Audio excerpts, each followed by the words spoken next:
आता नहीं यार। अच्छा। लेकिन रात जिहड़ी गुजरी है ना जी सर 3 मिनट ही लंघ गई। क्या मतलब? ओ मैं किधरे थके टुटिया आके सुता ते ख्वाब विच वड्डी बाजी। वड्डी बाजी? वड्डी बाजी क्वीन एलिजाबेथ साहिबा। क्वीन एलिजाबेथ आपके ख्वाब में आती हैं? सर सारी जिंदगी मैं उन्हां दी मोहब्बत बोल ही नहीं सकता। ये तो हम जानते हैं बिल्कुल। राती ख्वाब विच मेरे आ गए। अच्छा। मैनू कहंदे ने सब तो लंबा अरसा किहने इस दुनिया ते हुकूमत कीती? क्वीन एलिजाबेथ ने। मैं कहा सी ऑफ कोर्स तुसी मदाम। यस। कहंदी ये जिंदगी च बहुत कुछ वेख्या। हाँ। मैं सेकंड वर्ल्ड वार वेखी। बिल्कुल। मैं अपने प्यारे बच्चे वेखे। बिल्कुल। सारे पोते पोतियां वेखे। बिल्कुल। उन्हां दे विआह वेखे। बिल्कुल। हजारां लखा करोड़ा प्राइम मिनिस्टर वेखे। बिल्कुल। लेकिन एक दुख लैके मैं इस दुनिया से चली गई। मैं कहा जी वो केड़ा दुख है? हाँ। कहंदी काश मरन तो पहले मैं क्राउन दा सीजन 5 वेख के मरदी।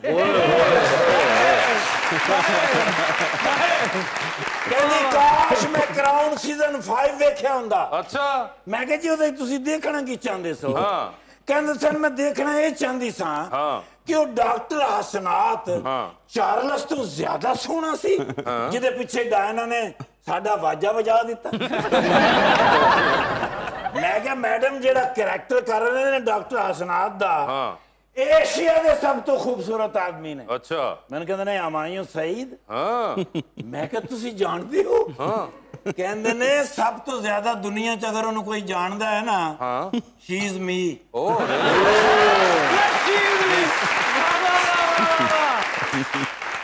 मैं क्या मैडम तुसी किवें जानदे हो? कहंदे ने मेरे पास तुम हो 17 बारी मैं वेखी। मैं क्या मैडम ओदे तुहानू कोई गल चंगी लगदी होनी ते तुसी बार-बार वेखी है। हाँ बिल्कुल। कहंदी बड़ी सोहनी गल ओदे च है मैं ओनू भूल नहीं सकदी। क्या ऐसी क्या बात है? कहंदे ने निरगोली वो तरला कमाल पाउंदा।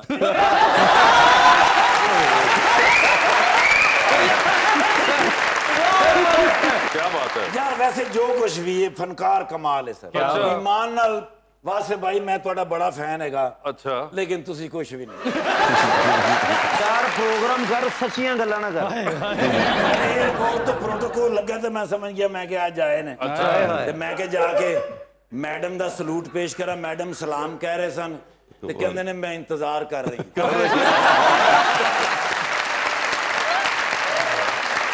सीजन 5 के बारे में कह रहे हैं कि मैं इंतजार कर रही हूं और दुआ कर रही हूं अल्लाह पाक उन्हें जिंदगी सेहत और तंदुरुस्ती देवे। आमीन। भाई एशिया दा मान है कि हाय हाय हाय। लेकिन इन्हां ते मैंने एक गुस्सा हैगा। वो क्या? एक दिन मैं इन्हां नूं नाके ते रोकिया है। अच्छा। ते कागज इन्हां कोल पूरे नहीं सन। अच्छा। ते मैं क्या थोड़े कोल कागज भी पूरे नहीं। अगो मैंने कहंदा ने मेरे कोल पैसे भी पूरे नहीं।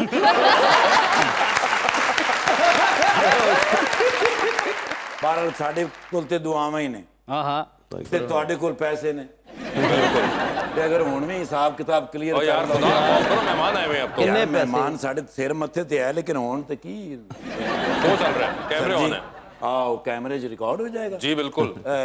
बाहर आके जी एक फ्रेश फोटो दे दियो क्योंकि मेरी जड़ी नानी जान है ना कि जी वो थोड़े बड़े फैन ने। सारे हमायूं सईद है हमायूं क्रैशी नहीं।